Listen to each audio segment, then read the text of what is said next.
que es la ley que declaró de interés nacional, la 28214, a la que usted también se ha referido, de abril del 2004, fue observada por el Ejecutivo. En consecuencia, se supone que en el Ejecutivo algún análisis debe haber existido para observar esa ley que el Parlamento había dado en su momento. Entonces, lo que queremos saber es, si usted recuerda, qué estaba pasando para que primero el Parlamento aprobase esta ley y luego para que el Ejecutivo observara la misma. No tengo conocimiento del proceso de aprobación final de la ley 28214. Muy bien. ¿Y tenía conocimiento, señor Carranza, que esta ley fue aprobada por insistencia? Es decir, el Ejecutivo observó la ley, no la quiso promulgar y el Parlamento finalmente la promulgó. No lo recuerdo. Muy bien. 1. 2. Señor Carranza, usted esta mañana nos ha dado una revelación. Usted nos ha dicho que usted renunció al Viceministerio de Hacienda porque no estuvo de acuerdo con la dación del Decreto Supremo 022, que es del mes de febrero del 2005, aunque su renuncia se produjo todavía en julio del mismo año, pero que este fue el tema, para utilizar su palabra literal, que gatilló la renuncia del Viceministerio de Hacienda. No, el 016 es la que finalmente, tiene aquí usted colaboradoras, pero el 016, en todo caso corríjame, es la que finalmente usted no aceptó, no firmó y por lo tanto es la que salió, pero la que ha mencionado que gatilla su salida del Viceministerio de Hacienda es el Decreto Supremo 022, que exceptúa los tramos incluidos en la concesión del proyecto Corredor Interoceánico Perú-Brasil-IRSA de la aplicación de las normas del SNIP, en buena cuenta, ¿no es cierto? O sea que lo exceptúa y dice literalmente, exceptúese del cumplimiento de la fase de preinversión del ciclo del proyecto que se refiere a la ley 27.293, ley del SNIP. O sea, usted entendemos, no estaba de acuerdo con que se diera este decreto supremo, por lo tanto, este fue el punto de discrepancia que dio lugar a su renuncia.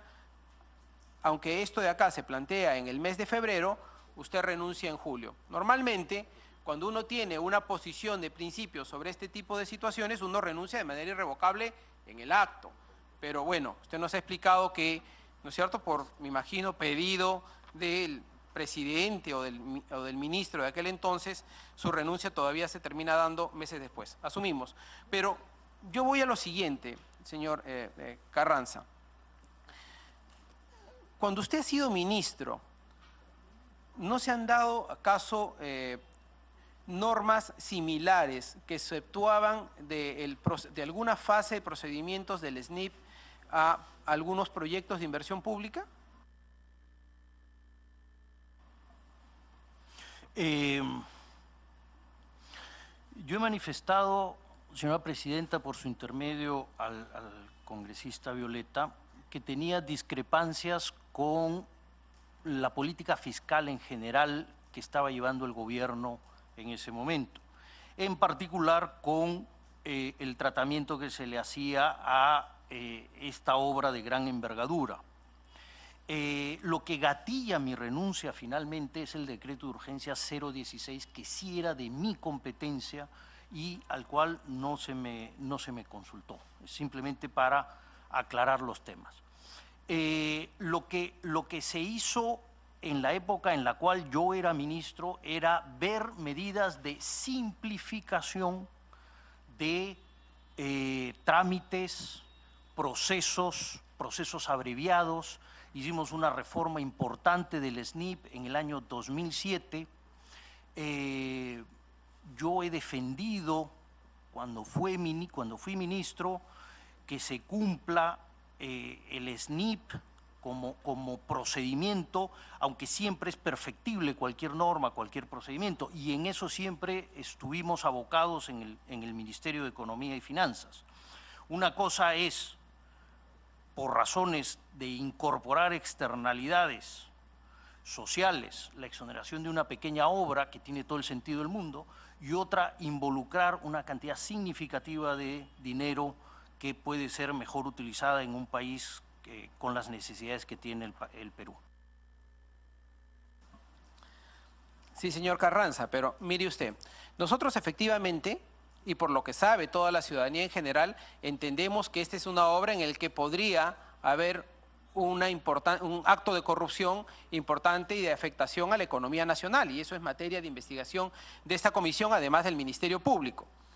Lo que ocurre es que lo que usted nos ha señalado hace un momento, ¿no es cierto?, da la impresión que el hecho de que ocurra una exoneración a una determinada fase de inversión en una obra pública ya es claramente el indicador, el indicio o la señalización de un acto de corrupción, y que por lo tanto la discrepancia, y como lo acaba de señalar usted, en todo caso para precisar... ¿Puedo interrumpir?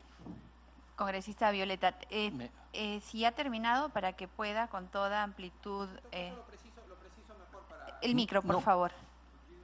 Pero quiero una interrupción. Señor Carranza, con todo gusto, la interrupción. Muchas gracias, Presidenta. Jamás he insinuado, y si ustedes lo han tomado así, por favor, rectifico en este instante, que la exoneración implica un acto de corrupción. Jamás. Que eso quede muy claro. Le agradezco la precisión porque me parece bien importante, porque la verdad es que de lo que se había señalado antes no quedaba una claridad expresa, así es que le agradezco al señor Carranza que lo diga. Y lo señalo ¿por qué? Porque señor Carranza, insisto, nos había mencionado hace un momento que hubieron dos momentos en el que se generan su discrepancia con la manera como se estaba manejando estos proyectos o la economía del país, y en un primer momento señaló que el Decreto Supremo 022, que excluía de la fase de preinversión del SNIP al IRSA, había generado pues una discrepancia y un eventual gatilleo, como mencionó él, de su renuncia. Y lo digo esto por lo siguiente, porque si eso hubiera sido así, yo tengo, por ejemplo, aquí a la mano el Decreto Supremo 050-2008, cuando el señor Carranza era ministro de Economía, y cuando el señor Carranza era ministro de Economía se da este decreto que exceptúa del cumplimiento de la fase de preinversión a los ciclos de proyectos de inversión pública, del SNIP específicamente, y esto no fue materia de una renuncia del señor Carranza como ministro. En consecuencia, me parece bien que haya una aclaración en el sentido de que el hecho de que exista una exoneración de determinada fase de inversión del SNIP de un proyecto determinado tiene que ser valorado en su contexto, y que eso no significa, como él ha dicho bien hace un momento, que necesariamente haya una señalización de un acto de corrupción. Pero en todo caso era para efectos de ¿qué? Para efectos de que quede claramente establecido que este famoso gatilleo del que ha dicho el señor Carranza, que habría generado su renuncia en el año 2005, cuando él era viceministro, ¿no es cierto? Ese es un criterio que no necesariamente se ha aplicado en otro momento cuando el señor Carranza era ministro. Señor Carranza. Sí, por tercera vez, Presidenta, ratificar que lo que gatilla mi renuncia es el decreto de urgencia 016 y no el decreto supremo 022. Congresista Beteta, el congresista García Belaúnde había pedido antes la interrupción, congresista Beteta. Gracias, Presidenta. Presidenta, está claro, no sé cuál haya sido la pretensión, en todo caso, del congresista Violeta, posiblemente de confundir, porque ha sido claro y así entendido que el invitado, el señor Carranza, ha señalado que el motivo de la renuncia es el decreto de urgencia 016 del 2005, porque era de competencia del Viceministerio de Hacienda, mientras que la exoneración del SNIP era de competencia del Viceministerio de Economía y, como corresponde, de responsabilidad plena del Ministro de Economía. Eso ha quedado totalmente claro, así es que no confundamos los temas. Bueno, congresista Violeta, seguramente entendemos su posición, porque busca confundir una declaración que ha quedado totalmente claro. Gracias, congresista. Gracias, presidente. Gracias, congresista Beteta. Congresista García Belaúnde. Bien, una pregunta por pura curiosidad. ¿Cuánto crecía el Perú cuando usted dejó de ser ministro? La primera vez. Señor Carranza. Las tasas de crecimiento en promedio estaban entre 8 y 9%. 8 y 9%. Congresista García Belaunde, permítame, por favor, cometí una omisión, no le he dado la bienvenida al congresista Jorge Castro y al congresista Javier Velázquez Quesquén. Sí. Yo también le doy la bienvenida, señora presidenta. Todos le damos la bienvenida, para que no sea. Entre 8 y 9%, o sea, las tasas eran las más altas del mundo, probablemente, ¿no? Después de la China, de la China, de la India y de Singapur. Probablemente sean las más altas del mundo, ¿no? Y cuando usted regresa en el Carranza 2, ¿cuánto creció el Perú? El año 2009 el crecimiento terminó en 1%, el empleo creció 1,3%, el déficit fiscal fue de 1,4% del producto, habíamos tenido un superávit fiscal de 2%, los ingresos fiscales, los ingresos tributarios del gobierno central cayeron cerca de 13% el año 2009. Fue una situación de crisis internacional muy dura. O sea, se fue usted y vino el diluvio. ¿Y quién lo sucedió? ¿Qué ministro de Economía pudo haberlo sucedido con esos resultados tan magros que hicieron que rápidamente lo busquen usted para que regrese al ministerio? El tema fundamental fue el deterioro de las condiciones financieras en los mercados internacionales a raíz de la crisis de un banco de inversión importante en septiembre del año 2008. Por eso en el último trimestre del año 2008 las principales economías del mundo, los indicadores de producción industrial, caen más de 2 dígitos, caen en 2 dígitos, perdón, ¿no? Ese escenario obligaba a un plan de estímulo económico importante que fue el que describí hace unos momentos. O sea, la crisis inmobiliaria o de burbujas en los Estados Unidos, con las famosas hipotecas, estas… Así es, efectivamente, ¿no? congresista. Esas hipotecas exageradas de papel, etcétera, que llevaron al cierre de algunos bancos y fusión de otros, ¿no? Eso fue. Y cuando… O sea, usted regresa, usted se va con 8%, 9% de crecimiento y regresa con 1%. O sea, fue un desastre, pues, ¿no? Entonces usted regresa y ¿en cuánto logra recuperar la economía? ¿O cuánto deja la segunda, el Carranza 2, en qué porcentaje deja la economía de crecimiento? Cuando me retiro en diciembre del año 2009, las tasas interanuales ya estaban creciendo por encima del 4 o 5% y el año 2010, si mal no recuerdo, crecimos 8%. Bien, ya.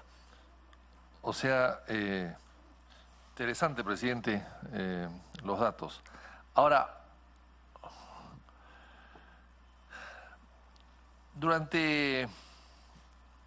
el tema que estamos viendo, volviendo al tema que estamos viendo, presidenta, esta interoceánica tuvo 22 adendas, 13 durante el gobierno de García y 9 durante el gobierno de Toledo. De las 13 adendas, ¿en cuántas usted participó? En ninguna.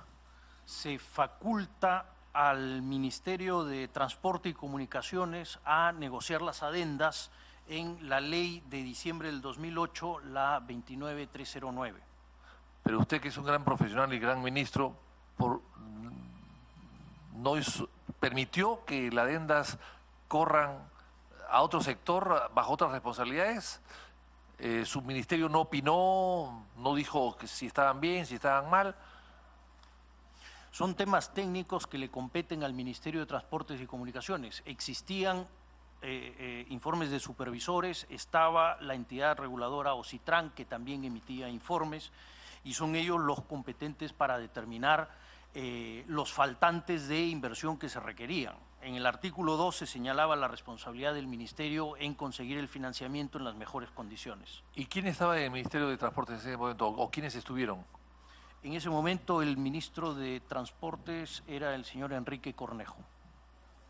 Ya.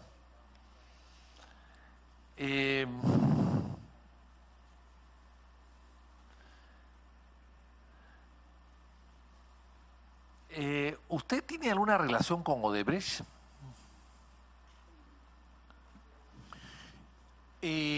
Participo en un fondo de infraestructura, en una sociedad que asesora fondos de infraestructura.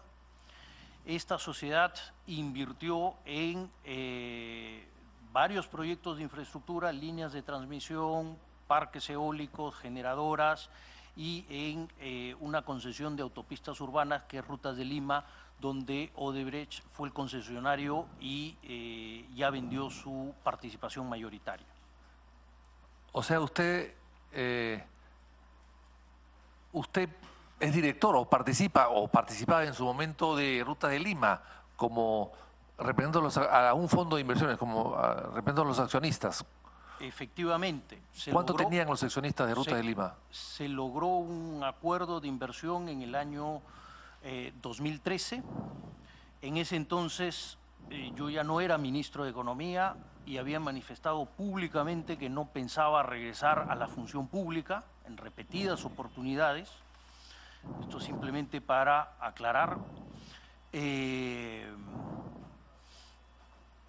primer acuerdo de inversión que surge de un concurso que hace la concesionaria Rutas de Lima, se toma una participación de 10%. Bien, pero usted, ese fondo siguió siendo socio de Odebrecht cuando sale el escándalo, ¿no?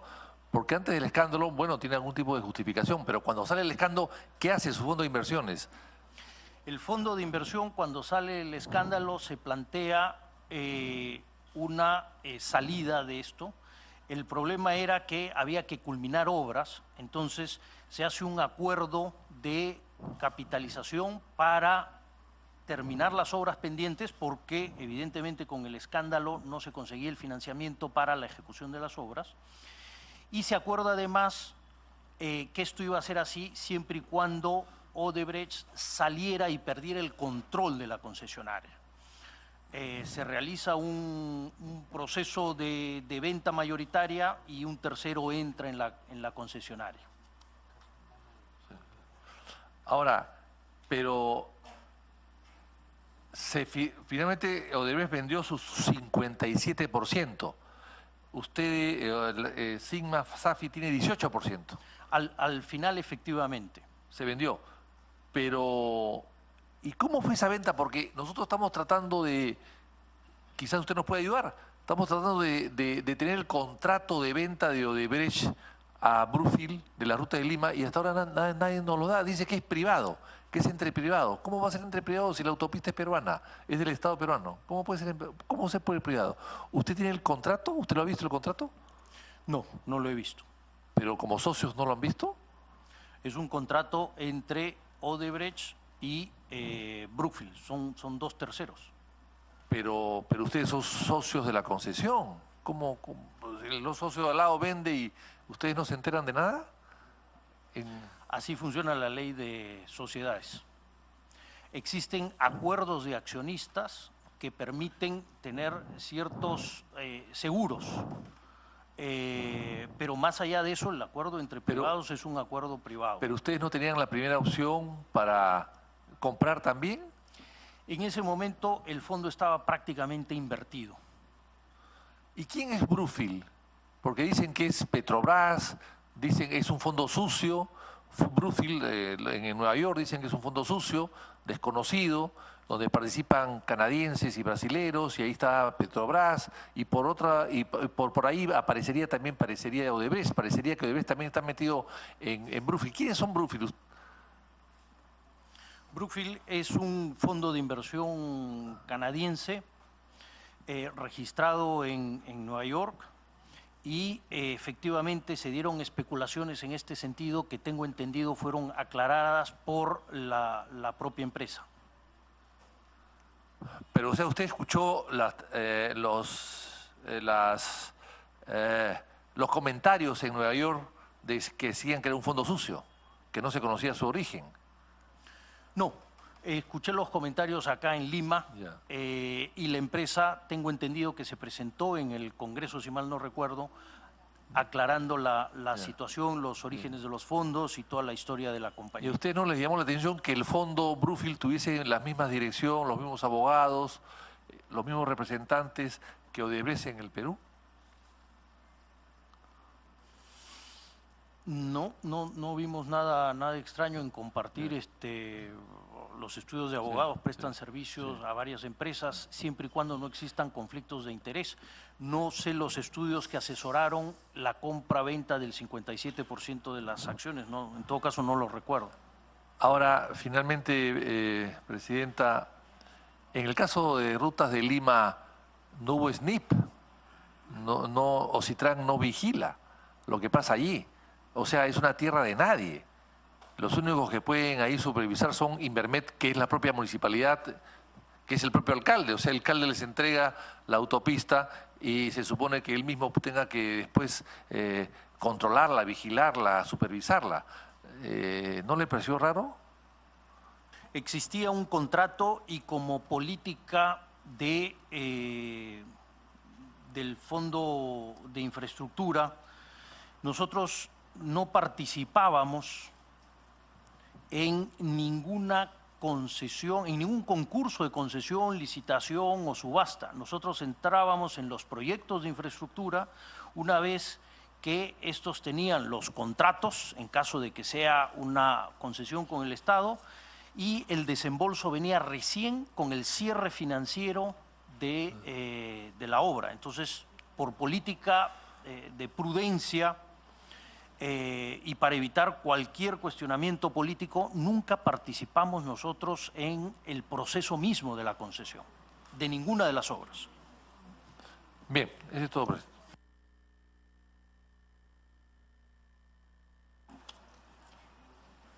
Congresista Violeta tiene la palabra. Sí, solamente me quedó una duda, Presidenta.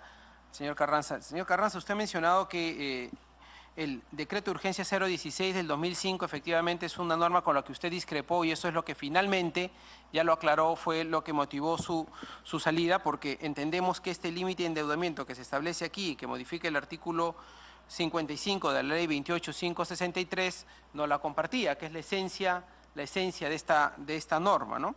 Y esta norma establece un límite de endeudamiento del 0.5% del Producto Bruto por año. Solo por curiosidad, cuando usted era ministro, ¿cuánto era el límite con el que se jugaba o se mantenía de endeudamiento?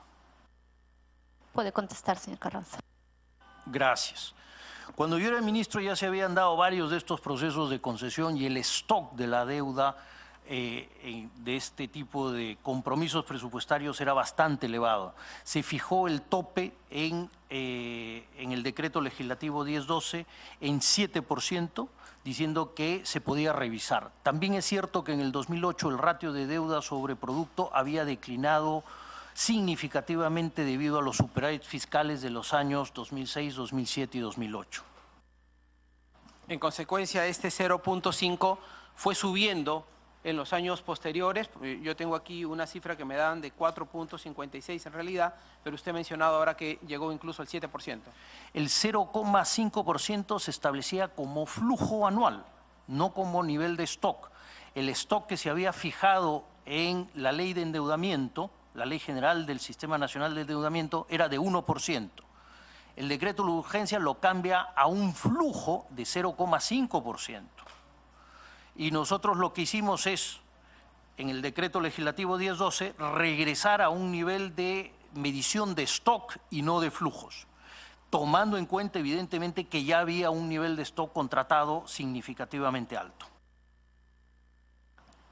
Pero menciono esto, señor Carranza, porque si usted efectivamente precisó un punto de discrepancia en relación a esta norma, lo que sería bueno saber es cuál fue el efecto económico. Es decir, esto dio lugar a un quiebre en la economía, en el presupuesto público. ¿Cuál fue el efecto económico finalmente o la afectación a la economía nacional, al erario nacional en relación a haber establecido esta norma? Congresista, Presidenta, por su intermedio al congresista, yo como viceministro y como ministro recibía y conversaba con alcaldes, con presidentes regionales en esa época y todos venían con proyectos de inversión pequeños, medianos, con altísima rentabilidad social y para mí era muy difícil justificar no realizar esas inversiones porque ya teníamos un compromiso en una obra en la cual no había un análisis de la rentabilidad social. Gracias, congresista Violeta. Congresista Jorge Castro.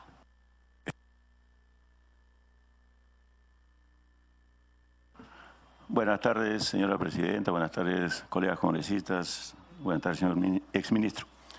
Aquí lo que se quiere realmente entender que se quiere forzar una figura que el 0,16 es lo mismo que el 0,22 o quieren forzarse que el flujo del 0,5% resulta siendo igualitario, en el caso tanto para la carretera, en este caso la interoceánica, versus lo que estamos viendo, que es una política también adoptada en este gobierno, de priorizar proyectos muy grandes, de tal manera que uno solo concentre todo, y creo coincidir en ese aspecto con el ministro, de que hay muchísimos otros sectores que necesitan, y que son muchísimos sectores que con pequeños proyectos nosotros podemos cambiar la vida. Los índices de rentabilidad son muchísimo mayores, pero aquí se ha privilegiado, ese es el problema.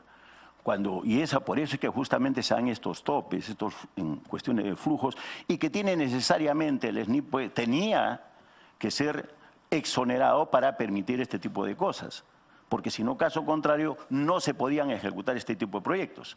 Pero más allá de todo esto es, ¿por qué es necesario hacer esta rigurosidad académica? Parece, pero no es así. En términos prácticos, en términos reales, se tiene que priorizar hacia dónde tenemos que dirigir los fondos públicos. Y esta es una lección que nosotros la tenemos que aprender de manera definitiva. Una cosa es invertir en un solo gran proyecto donde también van a haber al margen, porque aquí también se quiere escudar con el hecho de que ha habido corrupción o no. El problema es cómo concentramos 1.000, 2.000 millones en una sola carretera cuando tenemos 1.000 millones para atender de repente a 10.000, 20.000 poblados que van a tener mayor rentabilidad social y vamos a direccionar la economía como debe ser en todo caso. Y por eso es lo que no se quiere, y lamentablemente el congresista pretende pues escudarlo al señor Pedro Pablo Kuczynski porque siempre ha tenido esa característica. Y eso es lo que yo también no puedo compartir en este momento, porque definitivamente la hiperconcentración en 2 o 3 grandes proyectos no nos permite horizontalizar la economía y a cada uno de los lugares del país. Y eso es lo que nosotros desde el primer momento nos hemos opuesto a este tipo de presupuestos y de formas como se ha venido trabajando de manera lamentablemente que ha venido sucediendo, y tenemos que también que manifestar nuestra opinión al respecto. Muchas gracias, señora presidenta. Sí, antes de darle la palabra al señor Carranza, congresista Morales. Para hacer algunas puntualizaciones nada más, porque lo que usted ha dicho es que en realidad usted ha tenido discrepancias sumamente técnicas en el tema. Pero yo quisiera hacer una puntualización que me había olvidado hacer la consulta, es sobre las adendas. Cuando usted fue ministro, hubo algunas adendas, ¿no es cierto? Sobre todo en los proyectos grandes. Estamos hablando de esta de la interoceánica, estamos hablando de estos temas que, por los números, 13, bueno, en fin. Pero lo que yo quiero preguntarle puntualmente es que si estas adendas, ¿no?, le generaban algún tipo de rentabilidad al país. ¿Le generaban estas adendas le generaban un tipo de rentabilidad o se privilegió, así como dijo mi compañero, invertir dinero, el poco recurso que teníamos, una cosa grande, mientras no se podía privilegiar a otro? Entonces, yo quisiera su opinión ahí, totalmente económica, es decir, ¿estos privilegiaron o generaron mayores recursos de ingreso al país? El análisis que se hizo y que se plasma en la ley 29309 es que estaban las obras a la mitad y que se requería terminar las obras, y por eso se facultó al Ministerio de Transporte a determinar los costos y a proceder a la incorporación de las adendas. O sea, estaba obligado a hacerlo, digamos, por la ley esta. Efectivamente. Ok, ya, presidente.